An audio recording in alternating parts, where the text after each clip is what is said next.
과학. 인간은 19세기 이후부터 자신들이 직면한 문제나 어려움을 타개하는 데 과거 신의 힘을 기대한 것에서 과학이라는 새로운 어떤 것에 의존하기 시작했습니다.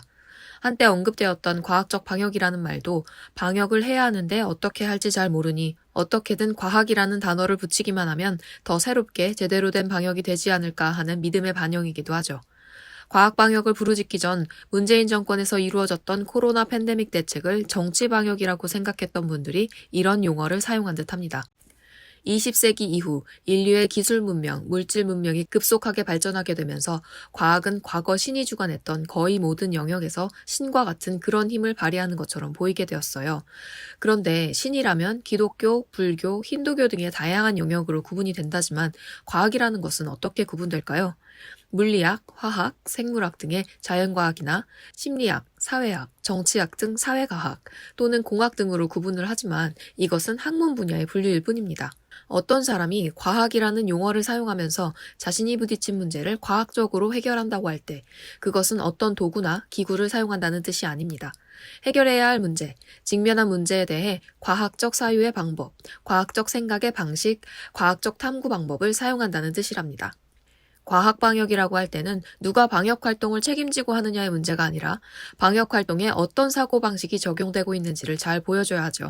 과학 방역이라 하면서 실내 마스크 착용 의무를 세계에서 유일하게 적용하는 대한민국은 과학 방역이 아닌 마스크 신을 마치 십자가처럼 모시는 그런 방역 활동을 하고 있다는 것을 잘 알려줍니다.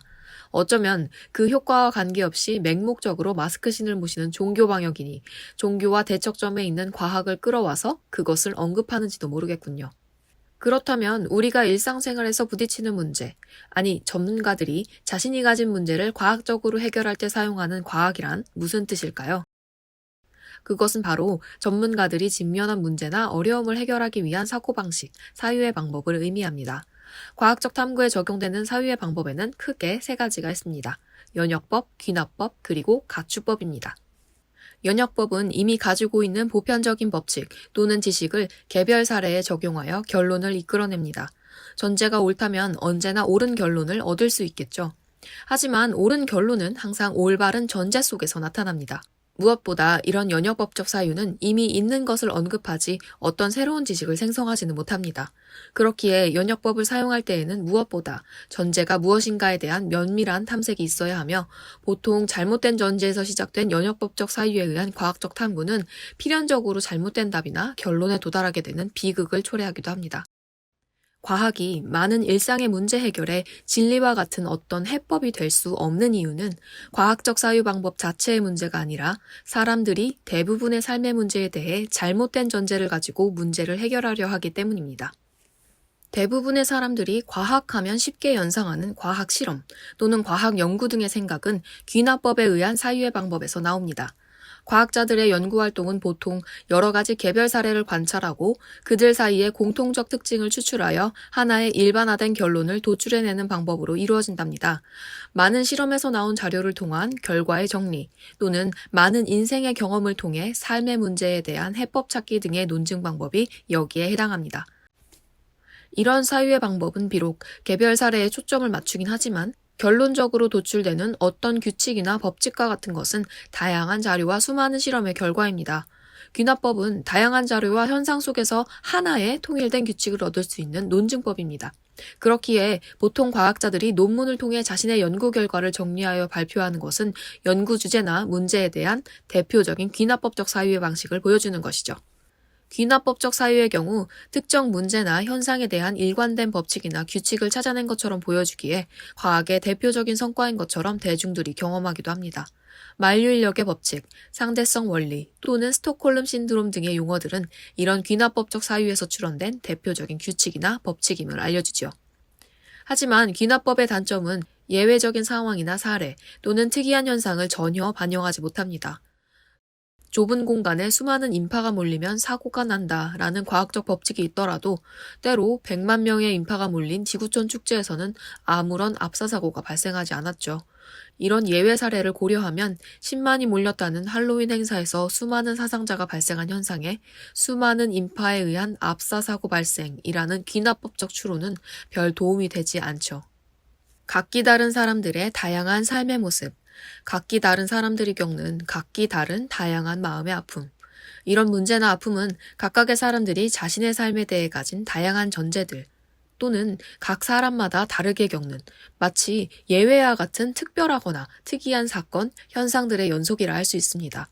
각 사람들이 가진 삶의 문제나 마음의 아픔은 연역법이나 귀납법의 방식으로 쉽게 파악하기 힘들 뿐 아니라 무엇보다 문제 자체에 대한 규정이나 그 문제와 관련된 답을 찾기도 어렵습니다. 이런 한계들은 바로 한 개인이 겪는 삶의 문제와 마음의 아픔에 대해 우리가 탐색을 하거나 또는 상담을 해야 하는 경우 더 잘 확인할 수 있습니다. WPI 심리상담은 남과는 절대 같을 수 없는 개개인의 마음에 대한 탐색을 하려 합니다. 각각의 사람들이 각기 다르게 가진 개개인의 삶의 문제와 아픔의 문제는 보편적이지도 일반적인 법칙을 따르지도 않습니다. 따라서 각 개인의 마음에 의한 삶의 문제나 마음의 아픔은 연역법이나 귀납법의 방식으로 답을 찾기는커녕 그 문제조차도 제대로 파악하기 힘들다는 것입니다. 만일 연역법이나 귀납법의 방법으로 누군가 한 사람이 가진 삶의 문제나 마음의 아픔을 파악하려 한다면 일반적으로 상식적으로 삶의 문제는 이래와 같은 전제나 내가 해봤는데, 내가 경험해봤는데 등과 같은 자신의 사례에 맞춘 문제 파악과 정답을 정해놓은 것 같은 조언을 주는 형태가 되죠. 대부분의 일반 상담이나 정신과에서의 상담이 정해진 문제에 정해진 답을 찾는 일이 되는 이유도 여기에 있답니다. 정신과는 전문의로서의 지식과 정보에 맞춰 환자의 아픔의 정체를 파악하려고 하죠. 일반 상담은 일반적이고 보편적인 인간 삶의 문제와 마음의 아픔에 비추어 위로와 격려, 공감을 보이려 하죠. 네 마음 나도 알아, 나도 그런 적 있어 수준의 대응이 되고 만답니다. 하지만 대부분의 사람들이 겪는 일상의 삶의 문제나 마음의 아픔의 경우 그것은 바로 한 사람의 특별한 사례이자 특수한 경우이기 쉽습니다. 이런 경우 그 문제나 아픔의 정체를 파악하기 위해서는 그 사람이 가진 믿음, 즉 그 사람의 마음을 파악해야 합니다. 그리고 그 사람의 마음을 읽어준다는 것은 바로 그 사람이 스스로 찾을 수 있는 삶의 상황과 문제에 대한 현실적인, 아니 실질적인 해결 방법을 제공하는 것입니다. 이것은 연역법이나 귀납법에 의해 도출되는 보편적이고 통념적인 삶의 법칙이나 문제 해법에 의존하지 않습니다. 문제를 가진 개인의 특수한 상황 속에서 그 개인이 자신의 문제를 규정하게 되고 그 문제에 맞는 답을 찾을 수 있게 하는 것이죠. WPI 심리상담 코칭에서 연역법이나 귀납법이 적용되기도 하지만 무엇보다 가출법에 의한 사유로 내담자의 문제 파악을 하는 이유가 바로 여기에 있습니다. 가출법적 사유로 현재 가지고 있는 모든 단서로부터 아직 알 수 없는 내담자 그 사람의 마음을 파악하는 과정은 마치 명탐정 셜록 홈즈가 사건 현장의 단서들을 통해 사건의 실체와 범인을 추리해가는 그것과 같답니다. WPI 심리상담가가 내담자 스스로도 알지 못하는 그 사람의 마음을 파악하기 위해서는 내담자가 자신의 이슈에 대한 믿음을 나타내는 단서, 즉 WPI 프로파일과 사연, 그리고 상담 중에 표현한 생각들을 있는 그대로 관찰하고 수집하는 것을 우선으로 합니다. 그리고 그렇게 수집된 단서를 모두 연결할 수 있는 내담자의 믿음을 가정하고 질문을 통해 이것을 하나씩 검증해가며 내담자의 믿음과 진짜 문제를 파악해갑니다. 문제 상황이나 그것과 관련된 해법을 찾는데 관련된 지식이나 통계자료 등을 활용하여 특정한 문제 사례에 끼워 맞추는 대표적인 활동이 연역법과 귀납법입니다. 하지만 환자가 의사를 찾아 자신의 몸의 아픔이나 문제를 호소하는 경우에도 연역법이나 귀납법이 아닌 가출법에 의한 병의 진단이 절대적으로 필요합니다. 이런 경우 환자의 진짜 문제를 파악하고 그에 맞는 해법을 찾는 것을 제대로 된 치료라고 할 수 있죠. 가출법을 활용하여 환자의 병에 대한 제대로 된 파악과 치료 과정이 어떻게 일어나는지 여러분에게 의학 드라마 하우스의 에피소드 한 편을 통하여 소개하려고 합니다. 닥터 하우스로 알려진 이 드라마는 바로 가출법을 통해 환자의 병을 진단하고 치료 방법을 찾아내는 과정을 아주 전형적으로 보여줍니다. 가출법이 실제 병원 장면에서 몸의 아픔의 문제를 해결하는 데 어떻게 적용되는지 함께 살펴보시죠. 내가 원하는 대로 이루어지지 않아 답답하고 괴로울 때 어떻게 할 수 있을까요? 우후죽순 상담센터와 정신과가 생겨났지만 막상 어떤 서비스를 받아야 할지, 내 문제를 믿고 맡길 전문가는 누구인지 혼란스럽기만 하다고요? 위로나 공감을 넘어 개인의 마음을 정확히 읽어주고 삶을 변화시킬 전략도 같이 찾아주는 전문가, 전문 서비스에 대해 알 필요가 있지 않을까요? 이런 상황이라면 차라리 내가 직접 나의 마음을 알아보면서 나의 삶의 문제나 마음의 아픔을 해결할 수 있는 길을 찾고 싶진 않을까요? 나의 문제도 파악하여 해결하고 또 다른 사람의 삶도 변화시키는 데 도움을 줄 수 있다면 현재 나의 삶을 변화시킬 수 있는 새로운 계기가 될 수 있지 않을까요? 여러분의 이런 상상과 기대, WPI 초급 워크숍을 통해 구체화하실 수 있습니다. 삶의 변화는 특정 유형에 끼워 맞추는 것이 아닌 있는 그대로의 내 특성, 내 마음을 읽을 수 있을 때 시작됩니다. 한 사람의 성격과 마음을 정확히 찍어 나타내어 마음의 MRI로 비유되는 WPI 검사는 한국인의 마음에 대한 연구를 통해 개발해낸 성격 및 라이프스타일 진단 방법입니다.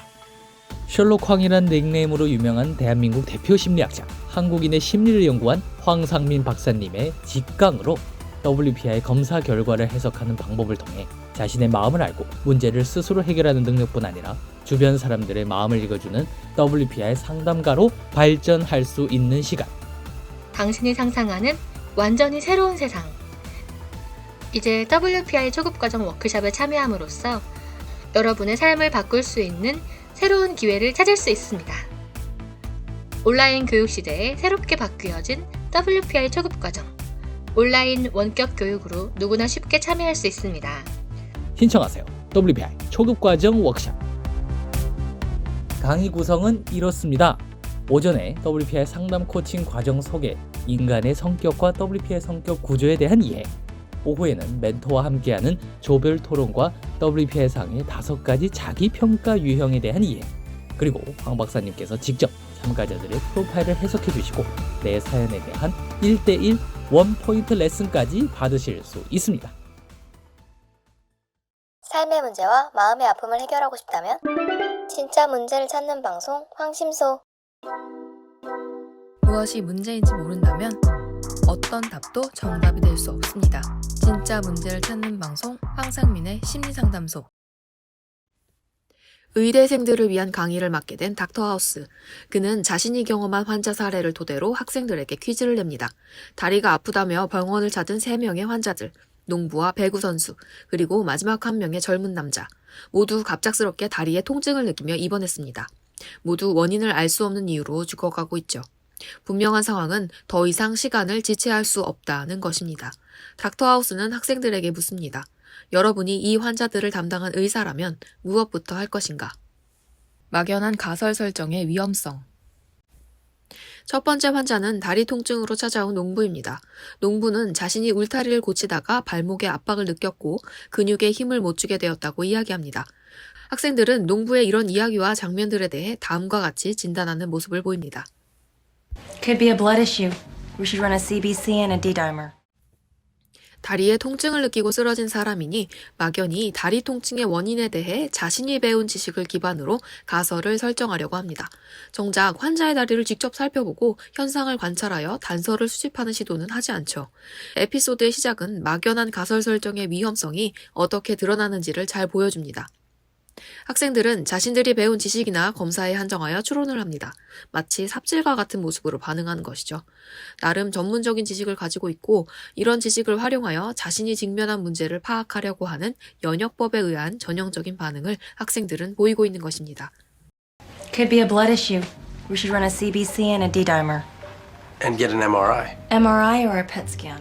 If the problem's vascular, 학생들은 이렇듯 농부가 다리에 갑자기 통증을 느끼고 힘을 주지 못해 쓰러졌다면 혈액 관련 질환일 것이라는 막연한 가설을 설정했습니다. 이렇게 갑자기 쓰러졌다면 혈액이나 혈관에 이상이 생겼기 때문일 것이라는 추론입니다. 그렇기에 혈액이나 혈관 이상을 확인할 수 있는 다양한 검사를 생각한 것입니다. 연역법적 사유에서 나온 추론을 귀납법적으로 확인해보려는 전형적인 반응이죠. 하지만 이런 학생들의 반응에 닥터하우스는 짓궂기만 합니다. if the problem's vascular, he's better off. Sorry. Thanks for playing. Patient's dead. You killed him. We had no time to run any tests. There was nothing we could do. You had time to look at the leg. 현상을 있는 그대로 본다는 것. 혈액계 질환일 것이다 라는 학생들의 가설 자체가 잘못되었다고 하는 것이 아니라 학생들이 만든 막연한 가설 자체가 어떤 구체적인 단서에 기반하여 이루어지지 않았다는 것을 알려줍니다. 학생들이 막연히 생성한 가설의 단서는 환자가 갑자기 다리에 통증을 느끼고 서 있지 못하게 되었다는 것입니다. 하지만 이 가설은 환자가 겪는 문제나 증상과 별 관계가 없습니다. 중요한 것은 현재 다리 통증을 느끼고 죽어가는 환자의 다리에 어떤 상처나 증상이 있는지를 살펴보는 것이죠. 연역이나 귀납적 사유를 한 것처럼 보이지만 구체적인 현상, 즉 다리 통증으로 죽어가는 환자의 다리에 대한 관찰 없이 막연한 가설을 만들고 그것에 근거하여 자신들이 알고 있는 다양한 검사를 언급하는 과정에서 안타깝게도 환자는 죽어버렸다는 것입니다. 환자가 자신이 어떤 상황에서 어떤 이유로 병원에 왔다고 이야기하든 상관없이 다리 통증을 호소하는 환자라면 학생들은 환자의 다리 부위를 면밀히 관찰하여 환자가 어째서 다리 통증을 호소하는지 구체적으로 탐색해 보아야 한다는 말입니다. 마치 셜록 홈즈가 사건 현장을 직접 살펴보면서 목격자나 기타 관계자들의 증언과 관계없이 자신이 스스로 관찰한 사건 현장에서의 다양한 단서들을 통해 사건 상황을 재구성해보는 것과 같습니다. 닥터하우스는 환자의 다리를 관찰하며 발견한 다른 단서를 의대생들에게 보여줍니다.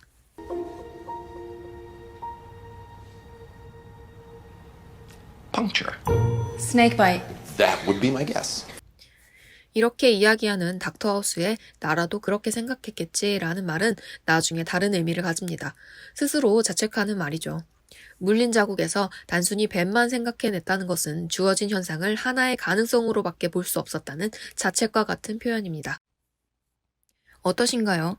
의대생들은 다리의 통증을 호소하는 환자를 진료하게 되었지만 정작 환자의 다리는 살펴보지도 않은 채 다리 통증에 관해 알고 있는 질환과 해법을 늘어놓습니다. 눈앞의 현상조차 제대로 관찰하지 않고 자신이 알고 있는 지식 안에서 문제를 막연하게 규정하고 거기에 맞는 답을 찾기 바쁩니다. 이것이 연역과 귀납법적 사유로 트레이닝받는 대부분의 전문가 집단의 문제 해결 방식이죠. 그렇다면 환자의 진짜 문제를 파악하여 제대로 된 진단과 치료법을 제공하기 위해 쓰는 닥터하우스는 가축법을 어떻게 활용할까요? 황심소 구독, 좋아요